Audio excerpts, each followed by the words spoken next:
I'm a pediatric endocrinologist who practices in private practice in Atlanta. I'm on the clinical faculty of two medical school pediatric departments in Atlanta. Love teaching, love clinical practice. I've been an endocrinologist for 38 years. I've been practicing pediatrics for 42 years. Had a 20-year career in the Navy before I retired from the Navy as a pediatrician and pediatric endocrinologist and moved to Atlanta under sort of unusual circumstances that turned out to be fantastic for me and for my family as we raised our kids to adulthood in that lovely part of the South. So my experience in transgender medicine goes all the way back to my fellowship days at Johns Hopkins, where I trained. And I'll start discussing the issue looking backwards at the history of transgender medicine as it has unfolded in the United States. I refer to the Three Musketeers, Alfred Kinsey. He was not a physician. He had a degree of science in entomology, which is the study of insects. He started, because of his interest in sex, the Kinsey Institute in 1947. John Money, who was a psychologist, graduated from Harvard, and joined the faculty at Johns Hopkins as a clinical psychologist in 1951. I read a little bit of his biographical statement about his relationship with Johns Hopkins as a young person. And he was not a physician, did not go to medical school, but he did say he spent Saturdays in the pediatric endocrine clinic for a year, and as far as he was concerned, he was better trained than most pediatric endocrinologists. So he visioned himself as a medical physician and an expert in the field, even though he had no formal training. And then Harry Benjamin, who I originally had assumed was a psychologist or a psychiatrist. Turns out he was a general medicine physician who also had a whole lot of interest in things related to sex, and he had a private practice that failed a number of times. It finally took hold in New York City, and he would go to San Francisco in the summer and practice there. So this is a picture. If you look closely, there's a person on your far right. That was me as a fellow. I had hair, and it was dark back in those days. And in the center, you can see another person who has a circled head, and that is the infamous Dr. John Money. Looks like he has a horn coming up out behind his head there, which is sort of appropriate. He introduced the term gender as a psychological construct. Previous to the 1950s and 60s, the concept of gender was actually developed for languages. So you had masculine nouns and you had feminine nouns. So it was le chat and das Hund for dog and cat in French and German, and then feminine, la chaise and die Kirche, which was for the chair and the church in French and German respectively. So John Money decided lots of things. He had lots of ideas in his head, and he thought that gender was going to be used as a term to show the internal sexed self as either male or female.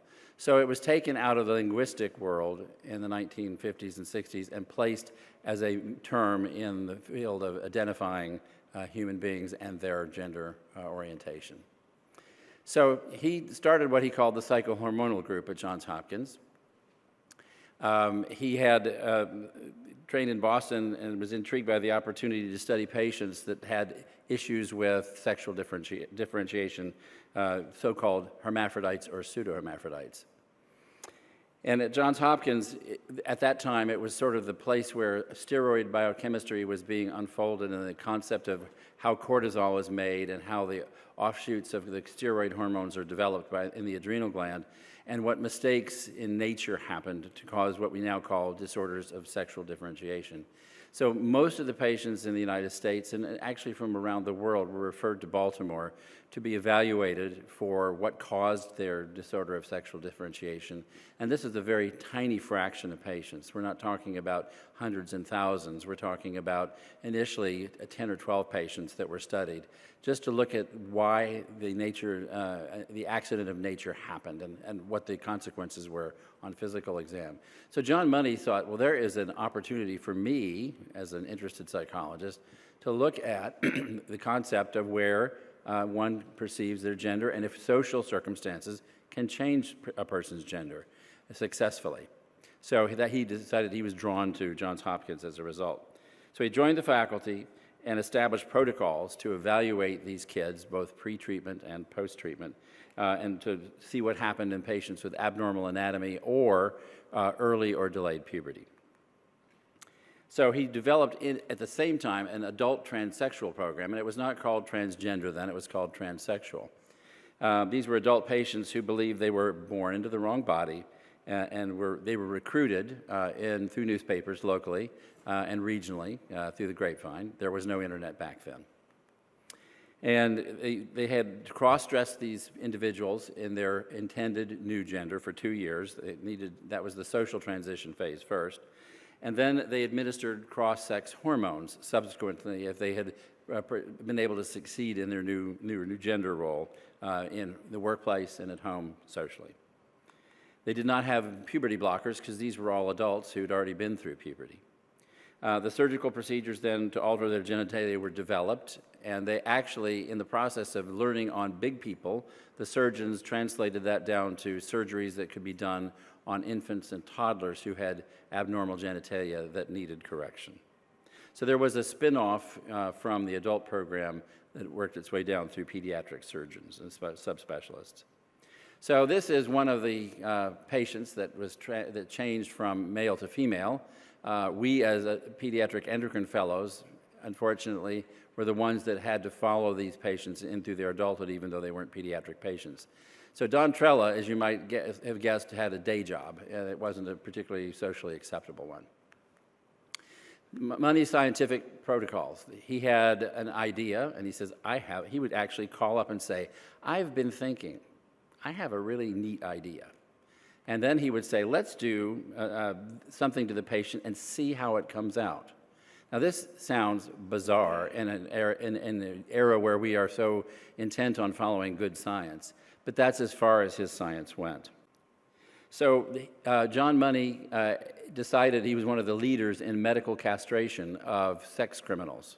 The only drug that we had at the time that would work was medroxyprogesterone, long-acting, or so-called Depo-Medrol, or rather Depo-Provera. And that was given to incarcerated individuals in prisons that had been sex offenders to see whether or not they could control their sexual urges. He had directed interviews with our pediatric patients who had disorders of sexual differentiation or who had precocious puberty for either reasons that couldn't be discovered or who had tumors that produced these kinds of hormones. During these interviews, the boys were taught how to masturbate. We actually had to read through these reports, and the interviews were very interesting because the first time a 6-year-old boy with precocious puberty came in, the interviewers would say, how often do you masturbate? And the little 6-year-old would sort of scratch his head and say, what's that? And so they would show him with a pencil, this is how you masturbate. Next interview, he came in, the boy was masturbating 6 times a day. So it was kind of a lead-on interview. It was actually rather perverted, but this is the kind of stuff that John Money's program produced at Johns Hopkins, a very venerable institution.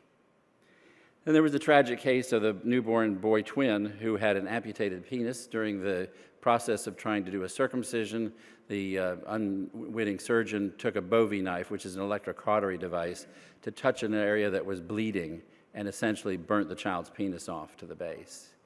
And so that boy in the newborn nursery had a brother, twin brother, and that boy was raised at the advice of John Money as a girl. Surgically, the gonads were removed.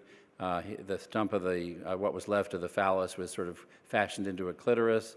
There was a vaginal opening created using the surgical techniques, and this child went home from the hospital as a girl.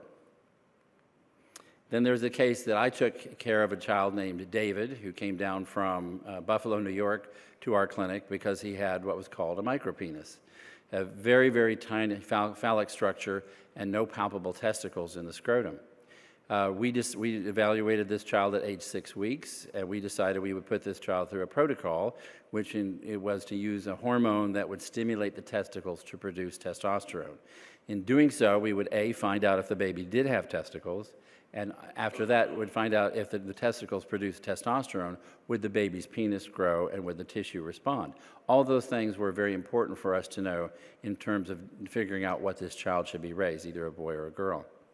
So unbeknownst to us, John Money we thought he was out of the country, but he actually had come back early from a tour somewhere, and he interviewed this family without our knowing it before the family left home and told the mother and the grandmother that what we were doing with hormones was absolute nonsense. There was no possible way that the child was going to be able to be raised as a boy because nothing we could do would fix that. So he sent the baby home with the mother and the grandmother, telling them to change the name, and they chose Tabitha, and to cross-dress the baby as a girl. 6 weeks later, the baby came back for us to evaluate the baby, and the baby, Tabitha, had a normal-sized penis and testicles down in the scrotum, indicating clearly that it was just a boy with a pituitary deficiency and not somebody that needed to have their sex changed. It was that particular case that sort of ended the relationship of John Money with the pediatric endocrine division at Johns Hopkins, and later they closed his program down. So the suicide, that boy with the ablated penis who was raised as a female, what this showed was this is a boy who was in utero, had all the XY chromosome information that said every cell of his body is male. He had the hormones that bathed his brain because there was no problem of hormone deficiency. His testosterone programmed his system from the beginning. He was changed into a girl surgically as a costume. And he knew throughout his young childhood that something was not right, and when his parents finally fessed up and told him what the story was, he insisted that he be changed as a young teenager back to a boy, and he assumed that role, and then he committed suicide. That made headlines across the country, and that was sort of the last nail in the coffin for John Money and his crazy ideas. So the interesting thing about the disorders of sexual differentiation, and I as a fellow had learned that if you had a baby that looked completely feminized or non-virilized, there was no possible way that that child could be reared as a male. It would have to be reared as a female. The study of long-term follow-up of these patients, there were 16 of them. 2 of them ended up remaining as they were natally, as males. The parents did not want any surgery or any correction. Of the 14 that did, 8 ended up growing back up and reclaiming their natal sex as a male. So even with our well-intentioned ideas based on the concept that gender is your natal sex is not innate, that there's gender that can be changed by society, it turned out that was not the case. So the poor outcome in adults, the adults that went through the transsexual program at Johns Hopkins ended up as a group of about 50 patients. They were studied in adulthood, and they seemed a bit content with their new selves, except that their female appearances were pretty much caricatures of females. They were almost like Disney characters instead of actual women. They wore an incredible amount of makeup. They had no incentive to think about any parenting skills, and they ended up keeping all of their neuroses they had beforehand. They were not improved at all. And so on that basis, Paul McHugh, who had joined the faculty at Johns Hopkins a long time before and who became the psychiatrist-in-chief in 1974, closed down all of the efforts at Hopkins that had been started by John Money. So if we look at transgender clinical services over the decades before 2006, in the Netherlands, they had adults that persisted with gender identity, and they were treated with medicine to transform their physical appearance to the opposite sex, and they were also treated surgically. In Toronto, Dr. Kenneth Zucker, who was a psychologist, had a large series of patients who he counseled through their gender identity crisis and got them to be essentially returned to their natal sex in 98% of the cases in boys and upwards of 80+% in females. It is that classic work, that long, hard 35 to 40 year experience of his patients in Toronto that gives us the strong statistics about the existence of the transgender identity. Then he had experience with greater than 500 patients, 560 patients to be exact. Then in Boston, Dr. Norman Spack, who had taken a trip over to the Netherlands, he was sort of fascinated with the transgender idea. And he went to the big clinics in the Netherlands where this had been in practice for a number of years. And he thought this would be a great idea to start in the United States. And so he came back to Boston and started what was the first East Coast Transgender Center in 2006. So in 2006, there were basically 2 places in the country where if you had transgender issues as a patient, you could be referred to the experts, since Baltimore was gone. And that was in Boston and then eventually in Los Angeles. Now, there's a group called the Harry Benjamin Society, named after that infamous character who was one of the 3 Musketeers sexologists.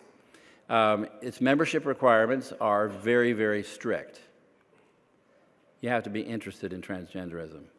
That's it.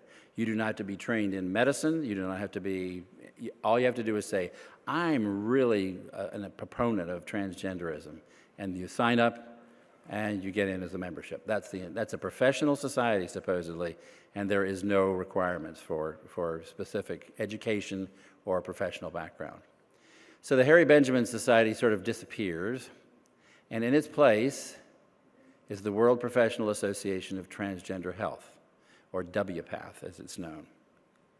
WPATH is not happy with the existing medical literature.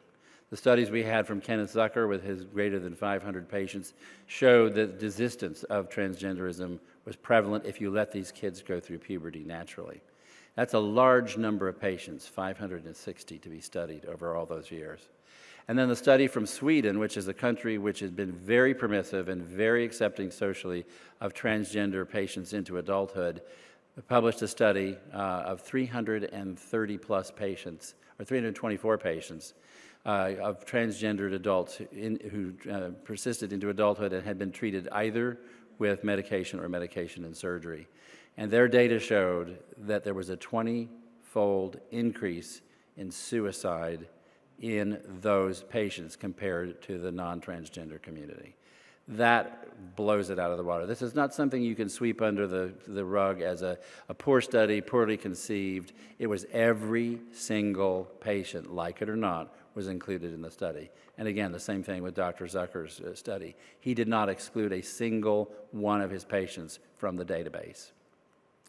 So the WPATH, in order to get around this kind of powerful research and experience, creates its own bibliography. The quality of the studies that they research are poor for a number of reasons. They're very, very small numbers, studies of as little as 5 patients. The recruitment is based on people saying, we're going to publish a study about how you're doing as a transgender. Please contact us if you're interested. Okay? Now, in a society where if you are not happy with your transgender self, you are going to be ostracized and receive death threats, you're not probably going to raise your hand and come to that study and be recruited. You're going to sit quietly and say absolutely nothing about how miserable you are. So it's a biased population. I want all happy people to raise their hands. Okay, all happy people raise your hands. Are you happy? Gosh, 100% correlation. Okay, so it's like the silliest thing in the world to call that good science. We don't do that with other areas. There are no control groups in their studies. Very, very few of them, if any, have anything that could be considered a study where they had a treated arm and an untreated arm in the study and compared the outcomes.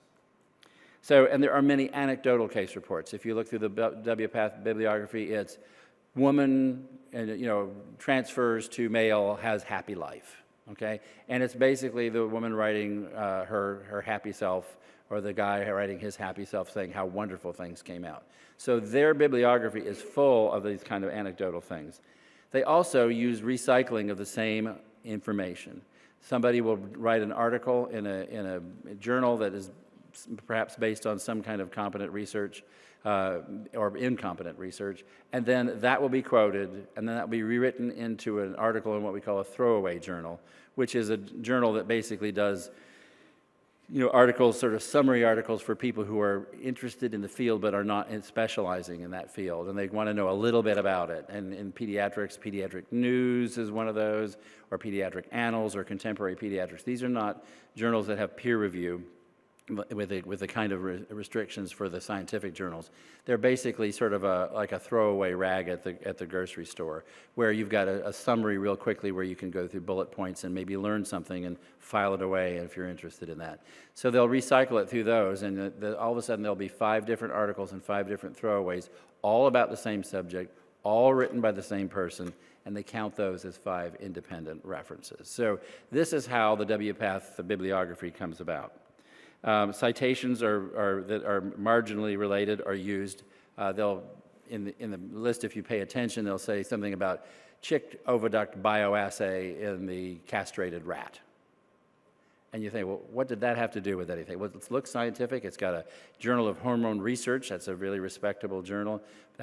Gosh, look at that reference. That's a really powerful one, when it has very little to do with anything in the actual subject matter. So you can make yourself a 270-item bibliography that looks really powerful. And if you look at a lot of what's done, it's a cut and paste. You can tell that the same articles are referenced when they do write their articles. And so it's a very poor science. They also have created, the WPATH has created its own Journal of Transgender Health.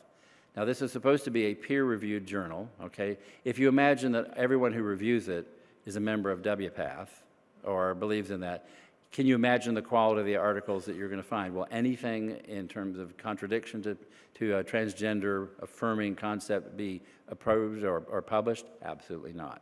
So but they have a medical society, so-called, and their own journal, and that gives them credibility.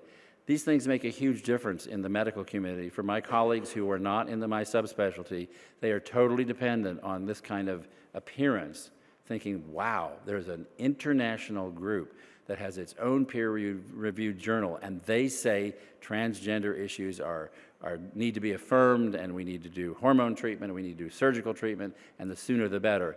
This gives steam to the engine. If you wonder why we've gone from 0 to 60, it's because this kind of stuff is sweeping over the medical community, and the vast majority of my pediatric colleagues think it's absolutely total valid science. They have no idea what's behind the curtain.